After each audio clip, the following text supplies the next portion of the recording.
تو اللہ تعالیٰ نے اپنی قدرت کاملہ کے دلائل دیے ہیں. یہ بھی ایک دلیل ہے.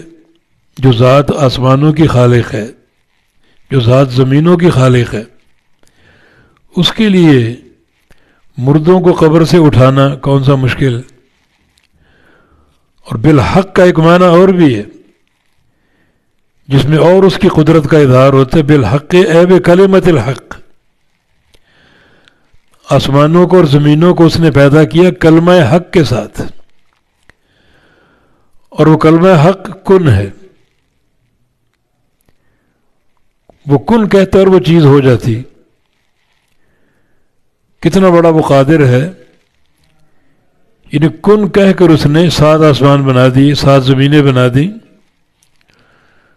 جس ذات کی یہ طاقت اور قدرت ہے وہ بھلا انسانوں کو قبر سے اٹھانے کی قدرت نہیں رکھتا.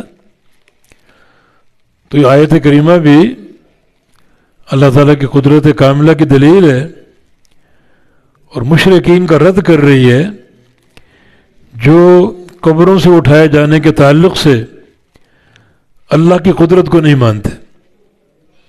اس کی قدرت تو یہ ہے کہ اس نے کن کہہ کر 7 آسمان بنا دیے اور 7 زمینیں بنا دی، اور تم اس بات پر شک کر رہے ہو. حالانکہ جو مردہ ہیں قبروں میں وہ پہلے پیدا کیے گئے، ان کو پیدا اللہ نے کیا. اور کسی شے کو اگر وہ مشکل ہے تو ابتداءً اس کو بنانا مشکل ہوتا ہے، دوبارہ اس کو بنانا آسان ہوتا ہے، مشکل نہیں ہوتا.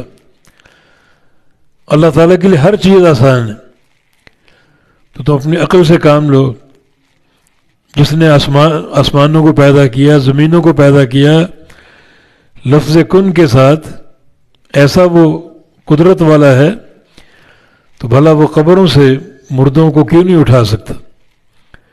اور ان مردوں کو پہلے اللہ ہی نے پیدا کیا تھا. جب وہ زمین پر آئے پیدا ہوئے اللہ کے امر سے، اللہ نے پیدا کیا. تو جو ذات پہلی بار پیدا کرنے پر قادر ہے وہ دوبارہ بنانے پر قادر کیوں نہیں ہو سکتی.